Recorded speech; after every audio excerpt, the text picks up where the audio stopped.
Yeah, MMA After Hour time, one of my favorite times of the day, one of my favorite segments of the day, one of the best times of the day. It is always great to talk to all of you. It's always great to get your questions. Had a couple polls today. Well, one was more of a question that I sent out. One was an actual poll that I sent out. You have been firing away your questions all day long, I suspect.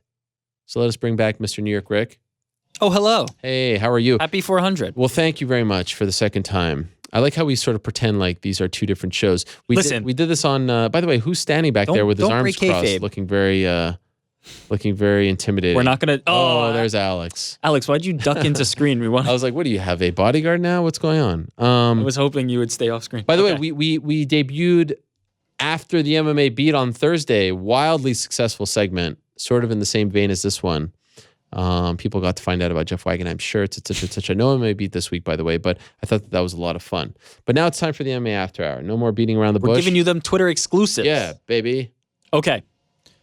First question was your poll question. We're going to start with, even though it was question of the week number 2, we're going to start with it as number 1. Which event did you enjoy more? The options were Mayweather-McGregor, Triple G Canelo. Do you want to know where it stands currently? Yes. With 17 hours left to go in the poll and 12,000 votes in, Mayweather-McGregor, 59%, 41% Triple G Canelo. So it sounds like you're not alone here. Vindication. Now, I know what everyone says. My audience is a MMA audience, and I get that. I mean, I even asked the question on Saturday about Rockhold Branch. What are you more excited for, Rockhold Branch or Triple G Canelo? And that should have been, Wait, so what was the result of that? Oh, it was a lot closer than I thought it was going to be. I would say you have a fight audience, though. I don't necessarily think that this is, if people truly enjoy Triple G Canelo more, that they'd vote for Mayweather-McGregor just because they fight MMA. I think this is probably a close representation. Now, when it's as clearly defined as like Rockhold Branch versus Triple G Canelo, then I think that party lines are divided. But for this, I think it's fair to think that these results are close to what the real sentiment is. Or closer to what you feel like the real sentiment is. I guess I'm vindicated. Seems like you're vindicated. Well, thank you. People were more excited for I can't go through that whole rant all over again. I think you... Yeah, let's let that one stand as it is. But we do have the results of that poll. Now, the other question you asked. Yes. Question of the week. Yes. Name your favorite moment/interview in the show's history. Now, I'll say this. Almost everybody went with an interview. Okay. But I guess they're kind of one and the same. There's a separation, and we'll see some of that, but almost in a landslide, it was all interviews. And to be honest, this is an interview show at the end of the day. Yeah. You know, we're chatting it up at the end of the show and answering questions and all that. It will always be an interview show. The driver of this is you interviewing the most topical people in MMA and getting the best out of them. So, well, thank you. Some of the look, I'm just stating facts. 100 emoji on that one. Name your favorite moment interview in the show's history. So. Not in any particular order, but from Paul McLarnon, has to be the Rampage interview with his ex-girlfriend. Yes. I put this one first. I said not in any particular order, but this one had to be first just because we had Rampage on and we had an update in the saga today that they're off and on and not currently together. After all your hard work. I was kind of bummed that she didn't show up. I thought that she was going to show up. It seems like they're floating in and out of each other's lives, so hopefully... Hope she feels better. Hi, Maria. Chill. Rampage is going to see that one and get upset. Okay. This was a very common one. Yeah. I just picked the first person who stated it. The first interview with Conor McGregor was probably in a landslide. The answer here, or Rampage with his girl. Another shout out for that. Wow. But Conor McGregor in the Blueberries was a very common response to everybody's favorite interview. And I think that's up there for me, for sure. One of our seminal moments.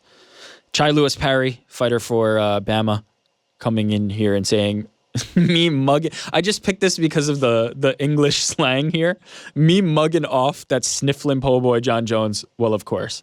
Shout out to Chopper Chai, whose fight was canceled after his opponent, Maurice Jackson, had some issues. So hopefully he can get back in there. From Jake Wiegand, Faber discussing the Dwayne Ludwig situation. I said we talked about this on Rick's Picks. I said this would come up later. A lot of people selected this moment. Faber going off and letting us know what happened with Alpha Male and Dwayne Ludwig. From Alex, your 1 hour specials with Nate Diaz, multiple. We've done that twice now. You having the exclusive Nate Diaz segments. At any point, if you want to throw in some tidbits, do it. But I'm just going to keep going through until I'm just going to go through until you jump in. Dominic Cruz in the summer of 2015, prior to his comeback. If people don't remember he was on fire. A lot of call outs of Dillashaw and just really spitting truth on what was happening in the division and in his career. This was probably his most flame on period. Dominic Cruz was absolutely torch at that moment. All Black Beast Derek Lewis interviews. I think he's become a regular on the show over the last 2 years, I'd say. And I'm in a full agreement. Derek Lewis is one of my ones that I've considered my favorites, my favorite regulars. The Black Beast always delivering. Up in this. We have another Black Beast, but he also pivots from Saustradamus, pivoting to Mayhem Miller and his Lucky Patrick appearance. Not sure if that was a highlight, but fine. Yeah, memorable. A lot of people picked it. A lot of people picked it as their moment. It may not have been a highlight for you, for me, for anybody else, but for the observers, I have to imagine it was good I guess. Entertainment.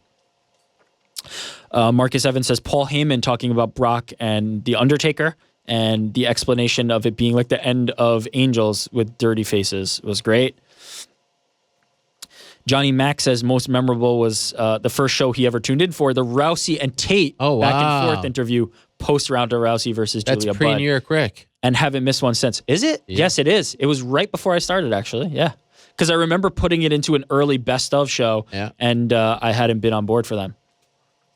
Sensei Steven Seagal, not anyone in particular, just but we have a GIF here. And by the way, Tate in that exchange was the harder one to get on board. Like Rousey was all in. I remember DMing her and she was like, "Yep, I'm in." Like, I mean, just amazing now. Maybe we could do that again one day. A better chance of getting Donald Trump on the show than Ronda Rousey. Well, they both seem to be getting, further and further away from their fighting careers. Maybe a few years down the line, we can have this conversation again. That'd be nice. With them. By the way, I asked for Ronda too. Did you DM her last time? Although I think she still follows me. Maybe. Got to hit them DMs. All right. Slide into them. Birthday interview with Alistair Overeem. Another very, very popular segment. Spawned the Dutch Strawberry Shortcake song. One of the best in studio segments ever. Lots. Brendan King says lots, but for now, Chael after the Marquardt fight was the surprising beginning of something fantastic undone previously. I would say that kind of spawned from the in-person one that you did more so than than Chael after the Marquardt fight. I may be wrong, but I feel like Brendan is confusing two periods. I feel like he's talking about Chael before the Okami fight when the Chael character was... Yeah, the birth of the Chael character. Because I don't remember one after the Marquardt fight being that memorable. Maybe I'm wrong. This person, Sergio Diaz, is saying he knows it's recent, but the clash with Eubank was really good. The time, the knowledge, the interviewer. How about that? A shout out for you. And the subject, it was special. I agree with that. Love. Chris Eubank. Too many to mention from Tom Sheehy. But he enjoyed Kevin Lee giving you shit on the first interview. Thank you. But I feel like it was more of you and him giving each other shit. I don't know if it's fair to say that it was one or the other. Fine. I can handle it. And the recent one with Pat Barry, an all-time great, even though it is recent. Pat Barry revealing his time away from the sport and really getting into it. Crow Cop singing from Beretic Josip, saying Crow Cop singing on the MMA Hour was one of his all-time favorites. Okay. That was a great one. What was it again? California Dreaming? Yes, I think that... No, that was in the car, right? Or did you ask him about it and then he sang the same thing? Yeah. Hadi saying it has to be when Angela Magana called in trying to crash the show at the end and it didn't work out well.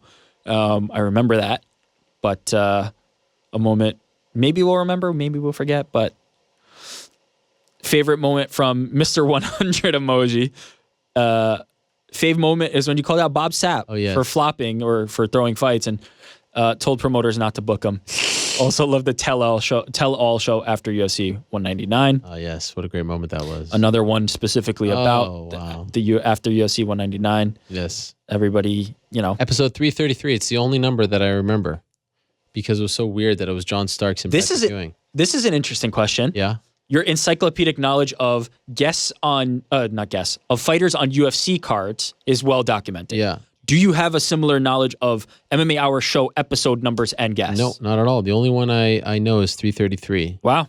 Can't ask me anything else. I'm surprised. I mean, I don't really need that for my job. Yeah, and also I feel like the episode numbers are almost like not really related to the show. It doesn't have. It's a lot easier to do UFC headliner. I know where I was. I know this. We're in the same spot every time. I can understand that, but listen, I was trying to big up you. I appreciate that. I mean, I would like to have that kind of useless knowledge readily available, but no, I don't. Real quick, okay. UFC 2. No, that's too soon. UFC 124. Give me the headliner of UFC 124. Josh Koscheck, George St. Pierre, Montreal. It's easy. Damn, that was too easy. Yeah. I lucked into a too easy one. Okay. 123, of course, you were at that one. I was at that one. Wow. 122 is a weird one. Speaking of Yushin Okami, he fought Marquardt in Germany on Dominant TV. Performance by Yushin there. Yeah. 121 was Kane versus Brock Lesnar. All right, stop showing off. 120 was Michael Bisping against Akiyama. I could just keep going and going. Yeah, stop showing. All right. 119, that was the Indianapolis, right? The terrible... The best media meal that we ever got. And the worst fight card that you've ever gotten as well. It wasn't great. It was pretty bad. Okay, Sean Sheehan. Apart from all his appearances. Yeah, they were great. Rampage Dancing.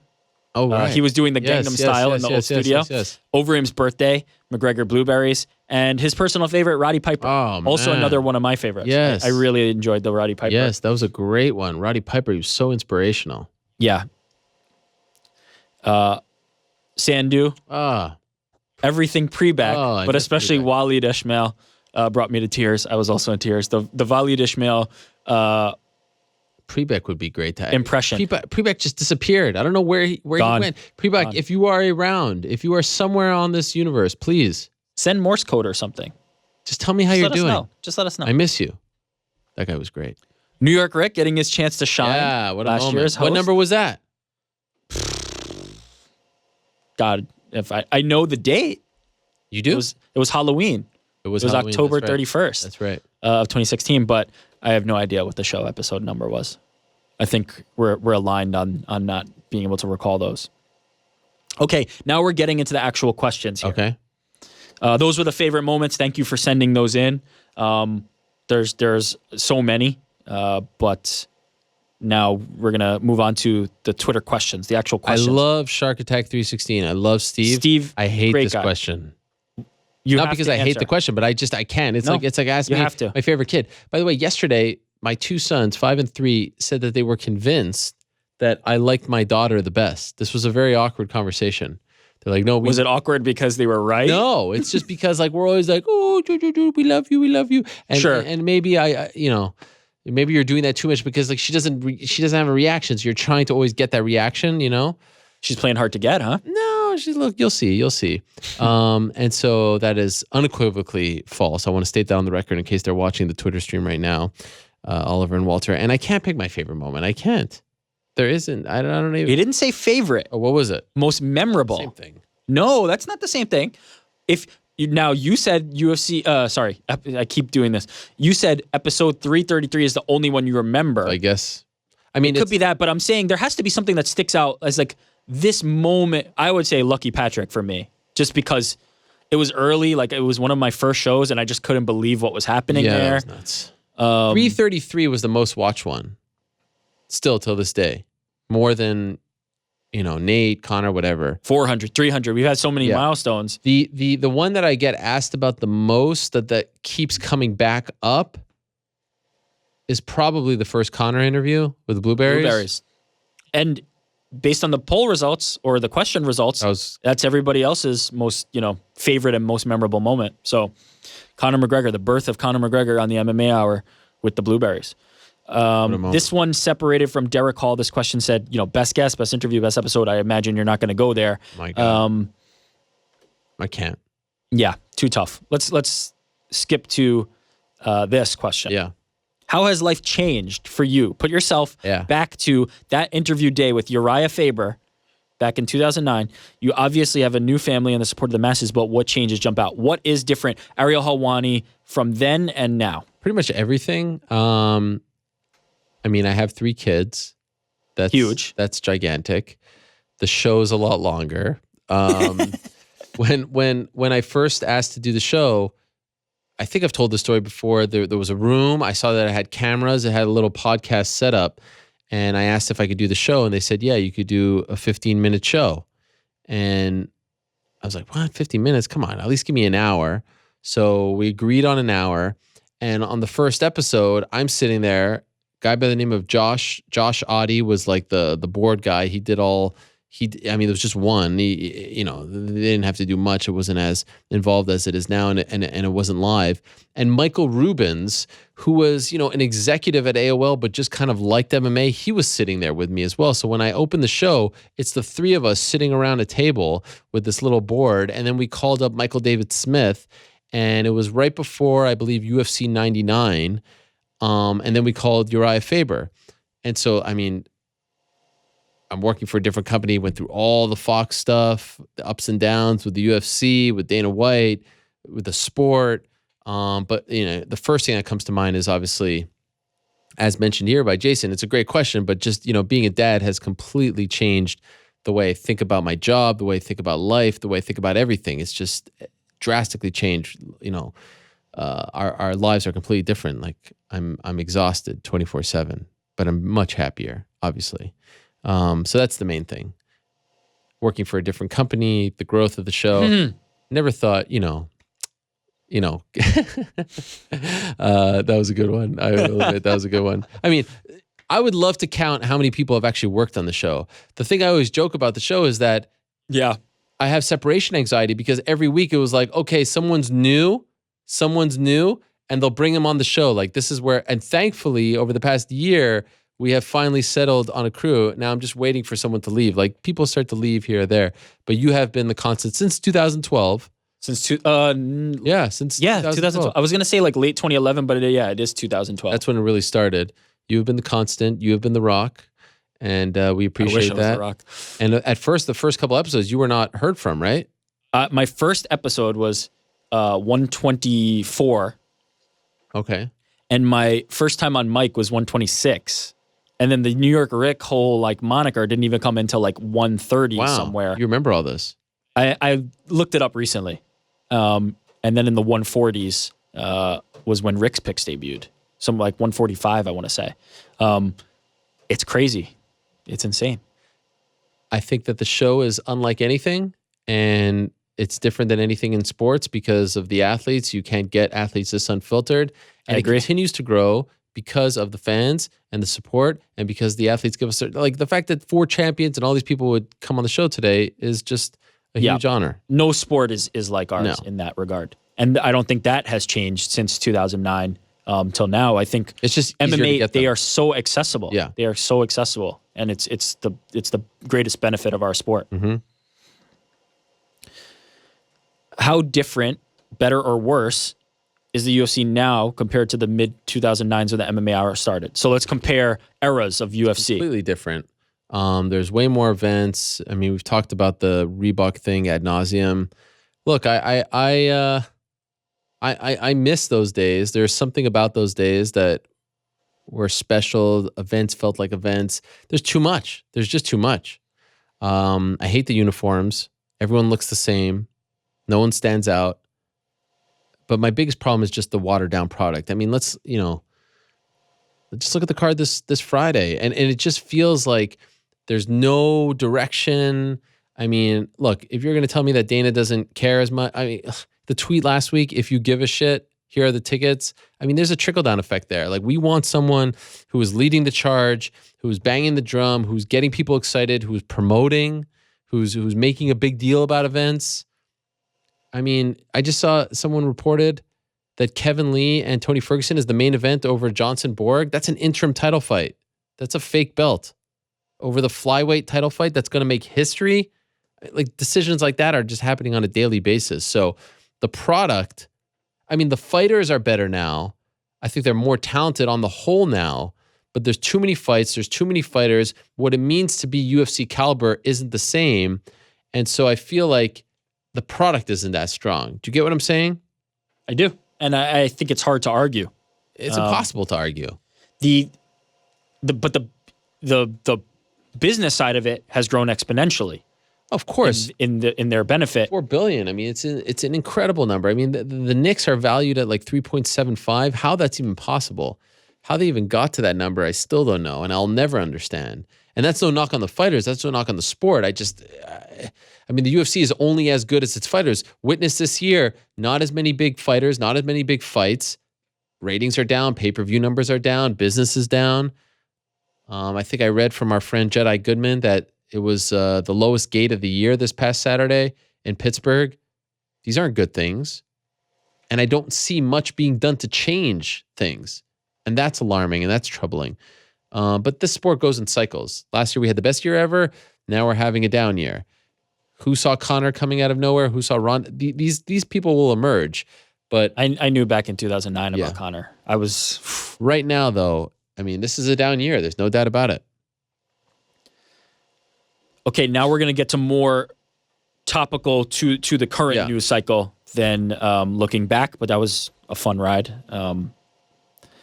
From PD and Gia, will the stigma of tapping to strikes ever go away? Bad enough from ignorant fans, but even some pro fighters look down on it. This is in a reference to David Branch, who tapped to strikes in the fight with Luke Rockhold. I think it's so stupid. I remember when BJ Penn fought George St. Pierre the second time. In the prime time, he said, at least I didn't tap to strikes. And I just thought, like, that's such a bizarre form of trash talking. Like, it's okay to tap to a submission, but it's not okay to tap to strikes. What's the difference? Yeah, there's a machismo associated with this. I think it's stupid. But I don't know if it's ever going to go away. I think it's just one of those things in the fight game. But yeah, I think it's dumb. I think no less of David Branch as a result of that. No. Than I would have had he tapped due to a submission. What's interesting about it is there's a lot of cries for the corner should have thrown in the towel. The ref should have stepped in. That fighter was done. They let that go on too long. Yeah. But if somebody preserves themselves by tapping to strikes, it's viewed as different than that. It's viewed as not preservation. It's viewed as lesser, which I don't understand. If that fight was over and David Branch felt the same way, what's the issue? I don't understand I don't understand. I mean, there's a lot of like, you know, machismo things in sports. This in sports and in fighting in particular, because it's such an alpha male sport. This is a silly one. But I think on a practical level, we have to accept that if everybody's concerned for these fighters' health and everybody's talking about this corner should have stopped it, the ref should have stopped it, the fighter can stop it too, and that's a viable way to end the fight. And I just don't understand the difference between tapping to strikes and tapping due to a submission. Like, it's the same thing. In fact, you are actually taking more damage by getting punched in the head than you are if you are, getting choked. Of course, if it's an arm bar, but you know what I'm saying? Joint manipulation. Yeah. But yeah, of course. Like, you're getting punched in the head, no mas, live to fight another day. I don't understand it. I guess there is, it's not out of nowhere. The fact that this is a question means that it's definitely a thing. I just don't. I personally don't ascribe to it. I don't understand it.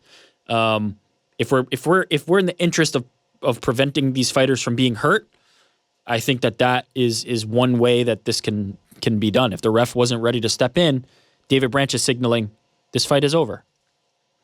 It's stupid. Considering Jon Jones's now tainted legacy, this is from Ryan. Oh, this is a tough one. Is it fair to say DC is the greatest light heavyweight of all time? You don't want to take away the other wins. It's hard to take away the other wins. Who are we talking about in this case? From Jon? Yeah. But it does call, to me, there's a black cloud now, and it calls into question everything, and I will never look at him. I mean, again, let's wait to see this whole process play out. But it's impossible now if they decide and deem that he took this steroid knowingly, calls into question everything. I've already said that DC is, the second best of all time. And I think that there's a strong case to be made like second best of all time, period, let alone light heavyweight, right? Oh, wow. I think there's a very strong case. Just look at what he did at heavyweight. Look what he did at light heavyweight. It definitely helps his case that the one man he has lost to, and certainly now he should be is getting now more under love. suspicion. Yeah. DC's finally getting the respect he deserves, and it's so funny coming off that loss. But it feels like finally people are opening their eyes and being like, wow, we've been backing the wrong guy. Yeah. So, yeah, it will change everything, especially if it comes out that... Is he the best light heavyweight? I mean, I think the bigger question is Jon Jones still the GOAT? Because I think we both agreed that he's, that he was the GOAT, and right? It's a fair question. And what a career... I don't know. That this is even a thing where I really you could don't be know. viewed in such a short amount of time as the greatest ever, and it's all already undone. I have a hard time answering that question because, Anderson has the same cloud.